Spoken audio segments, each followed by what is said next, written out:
The Pat Kenny Show on News Talk. With Mater Private Network. During current restrictions, don't ignore your health concerns. Our expert team is ready to help.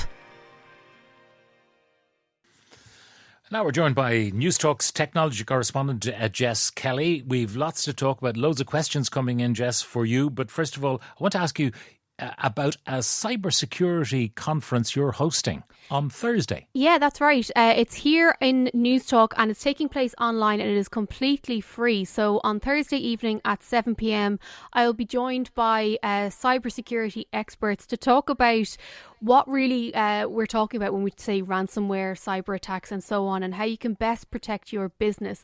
And that's all with thanks to Cisco. So if you do want to tune in, you just go to facebook.com/News Talk FM and we will be live at 7 p.m. this coming Thursday. Now, you also want to tell me something about the European Court of Justice and what they have to say on data protection. Yeah, really interesting news in the last few hours, Pat. The ECJ has ruled that privacy complaints against tech giants don't need to go through the Irish Data Protection Commission anymore, which is a bit of a blow to the Office of the Data Protection Commission here in Ireland. Up until this point, if any citizen wanted to complain against the big tech giants that are headquartered here in Ireland, it all had to go through Helen Dixon's office. However, in the last hour or thereabouts, it has been ruled that that is not the case anymore. So citizens across Europe can now go to their national data protection authorities. And as I said, this is seen as a bit of a blow to the Data Protection Commission here. It slightly dilutes their power, it dilutes their clout. So it'll be interesting to see the fallout from that. But as I said, that ruling has been passed down in the last hour and a bit. Okay, now, in terms of products that you want to talk about, let's talk about the Apple HomePod news there. Yeah, this is really exciting. Apple's HomePod Mini is now available in Ireland. As you know, Pat, for the last number of years, we've received texts in every other week from Apple fans asking why can't they get the HomePod in Ireland? When will it be arriving? And the answer is from today. You can go to the Apple website and you can buy the HomePod Mini, which is the small one. Now, there's a few things to note. I've been using one for the last week or so. Firstly, they're very, very small. So it's slightly bigger than a tennis ball. The sound quality is by far the best out of any of the smart assistants I've tried. It is very easy to set up, but there are a few things that you need to know. Firstly, it's next to useless if you have an Android phone. So you do need to be an Apple household to get the most out of the HomePod. It uses Siri and the speaker quality, as I mentioned, is fantastic. But one of the things that I love about it is you don't have to yell over the loud music or the loud podcast or the loud radio show you're listening to get Siri's attention. You can just speak at your normal tone and it has such brilliant mics built into it that it can hear you. Also, it's built into that Apple ecosystem. So if you ask it to play a song on Spotify, it'll essentially wet itself. It'll always push you to go towards Apple Music. So they are things to be mindful of. Also, it's €99, which is considerably more expensive than some of the mini versions of the other speakers that are available at the moment. Okay, and then the other product you want to talk about is a Weber barbecue, which can link up with your mobile phone. Yeah, so I don't know if you remember, Pat, a few years ago we brought an air fryer here into the studio and I was trying to boast to you how great it is because I'm not good at cooking, but I thought, watch this now, Pat, I'm going to make you some potatoes, and they were absolutely rotten and we had to throw them out. So that gives everybody an idea of how useless I am when it comes to cooking. So Weber, which is a brand that is sort of known for high quality barbecues, have brought out a device called the Weber Genesis EX335GBS. So it's a lengthy name, but this is a very, very smart barbecue. The idea is that it's a gas barbecue. It is very big. It's not massive, but it's quite big in terms of, you know, if you have family and friends around over the summer, this is the ideal device to use. But what I love about it is that it pairs to your phone, and it'll then send you a notification when the barbecue is hot enough for cooking. There is a thermometer that you can stick into whatever you're cooking to ensure that you're cooking it to the exact temperature that you want. And then the dream thing for me, who again is absolutely useless, is you open the app and you select that you're cooking, whether it is steak, burgers or fish, and it will give you the guide times to ensure that you're not overcooking or undercooking, which is super important, any element of it. It is porcelain enamelled and it's cast iron, and the grates on it, there's a sear grate, which again is very, very useful if you are trying to do your steaks or your burgers or anything like that. There's also the side hub as well, which enables you to, say if you wanted to boil some vegetables to go along with your barbecue, you can put a pan on the right hand side of the barbecue. There's a lot of tech on the front of the device. All of the buttons and the knobs are they can light up when it's dark. So again, just making it that bit easier if you are a total fool like me and trying to barbecue in the dark. That is the dream. The one thing I would say, as much as I love it and as much as it is very tech enabled and very powerful, this is quite expensive. So this model is €1,800, which is a significant amount of money for a barbecue. However, during my review period with it, we did all kinds of everything on it, and it was just an absolute joy to use. But if you are looking for something slightly more affordable and with less bells and whistles, the range does start from around €500, and then as you move up, you're getting more features. But I have to say, this the one that I had was absolute. It was a lot of fun to use, and we didn't get food poisoning the once. Very good. Congratulations on Thank that you. particular feat. Now, by the way, we have an air fryer. We also have a Weber barbecue, but the air fryer is brilliant for cooking things. By the way, just in case people think they don't work well, they do. Anyway, let's talk about the questions. I'm writing a book and just need a laptop for writing. Can you advise what you think would be suitable? That's from Annabelle. That's all she wants to do.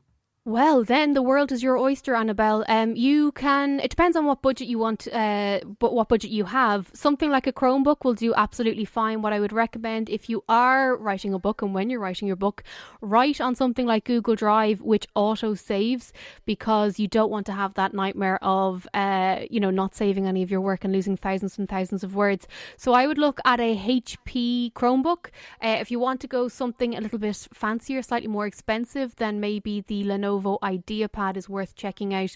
Just make sure that ideally you'd go into a store and take a look at them, because the keyboard is super important. When you are someone who's spending a lot of time writing, you want to make sure that the keyboard is as comfortable as possible, and as ridiculous as it sounds, you want to make sure that you have a good click on your keys.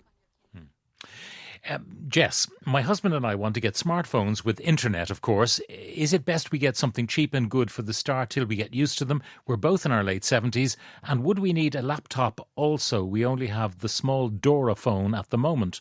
That's from Mary. So, Mary, it depends on, I suppose, what you want to use all the devices for. In terms of getting the phones, Nokia have brilliant phones at the moment that I think would be ideal for you in terms of getting you online. They have big enough screens that you'll be able to watch some videos, that sort of stuff. And it also means that the keyboard will be nice and large for you when you are texting. So there's the Nokia 5.3, which is in and around €160.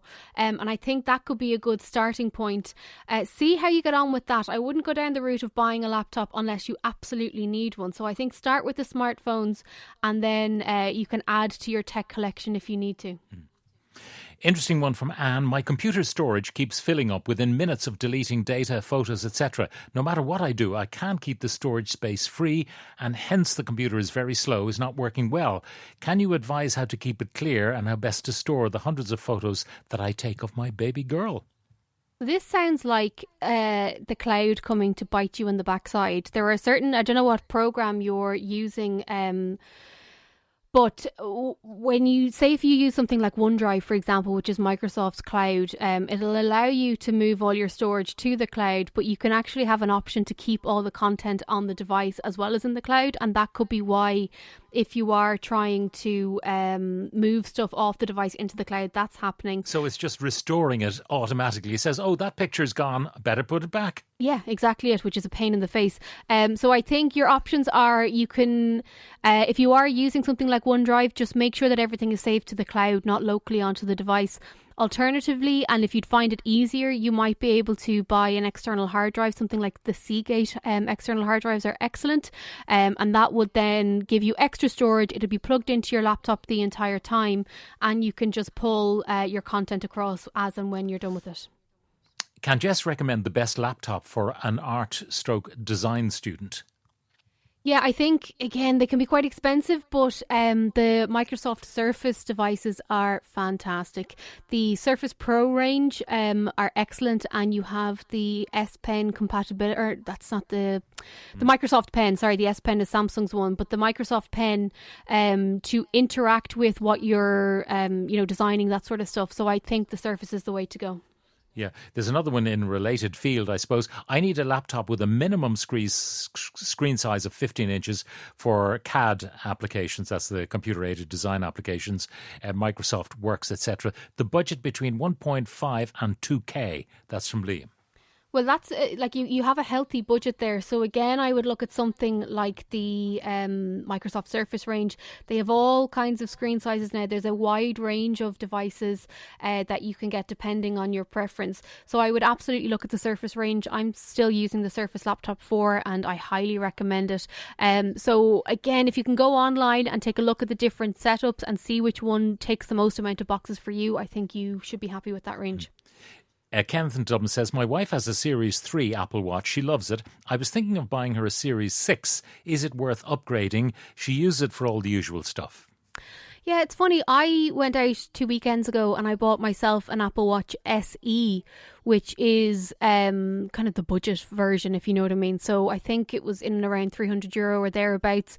The key difference between the Apple Watch 3, the Apple Watch SE and then the Apple Watch 6 is that the Apple Watch 6 has Notions. So it has all kinds of health tech that the older models don't have. So if you are someone who is worried about your heart rate, if you want an ECG monitor, if you want the slightly better screen, then it is worth getting it. Personally speaking, I, being me, sat down and I looked at the spec across all of them, and in terms of value for money, I thought the SE was the best value for money because I'm not someone who needs that level of ECG data. I think the Apple Watch 6 is still in and around €450, which is quite a lot of money, and I don't know that your wife would notice a massive leap between the 3 and the 6, to be completely honest. This one is interesting and alarming. I received a message into spam last week. I haven't opened it, but I could see it said, I'm aware that blank, blank, blank, blank, blank, blank is one of your passwords. I immediately changed that particular password. Should I do anything else? How can I strengthen my other passwords? And should I delete that message from the spam? Yeah, folder? delete it. That happened to me about 18 months ago, and I just panicked immediately because it was a password and it's a very random password, so they absolutely have my password. That very often happens when you have been targeted by or you've been impacted by a data breach. So the website that I always mention is haveibeenpawned.com, and pawned is spelled PWNED.com. And if you go on there, you'll be able to see what websites your email or phone number have been compromised on. So if you go on there and then you check the different services, log into those different services and ensure that you change your password. Ideally, you wouldn't use the same combination of email and password on multiple services, because when you do that, if one of them is impacted by a data breach, they're all impacted. So just to try and ensure that you have as tough a password to crack as possible. Okay, and a final one, iPad or iPad Pro or iPad Air, willing to spend about $1,000, used for reading, grading, remote laptop type work, needs to be highly portable as I work out too, will be getting a keyboard and a mouse as well. I'm rather techie. What would you recommend? Go for the iPad Air and invest in the Magic Keyboard and the pencil, and you will get all of that for your €1,000. I'm currently using the iPad Pro and we're going to be reviewing it in depth next week. And while it is fantastic, I do slightly miss my iPad Air. I think it's the perfect size. It's highly portable. It's highly powerful. So if I were you, I would go for that and then get all your accessories as well. Very good. Jess Kelly, our technology correspondent. Thank you very much.